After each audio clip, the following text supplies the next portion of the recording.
Party క్యాడర్ను మాకు కొద్దిగా ఇబ్బందిగా ఉంది. రేపు రాబోయేటువంటి రోజుల్లో లోకల్ బాడీ జిహెచ్ఎంసీ వస్తుంది, లోకల్ బాడీ పంచాయతీరాజ్ ఎన్నికలు వస్తాయి. రేపు జరిగే ఎన్నికల కన్నా నష్టం కాకుండా రంగారెడ్డి హైదరాబాద్ జిల్లాలో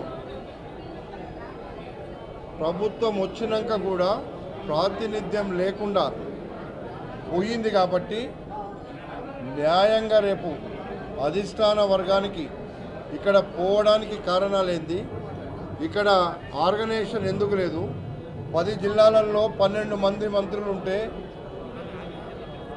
ఈ 2 జిల్లాలలో ఒక్కరు కూడా లేకుండా 10 జిల్లాలు ఉన్నాయి, అందులో 7 జిల్లాలలోనే మంత్రులు ఉన్నారు. మిగతా 2 జిల్లాలు అంటే 43% ఉండే పాపులేషన్లో ఒక్కరు కూడా ప్రజాప్రతినిధి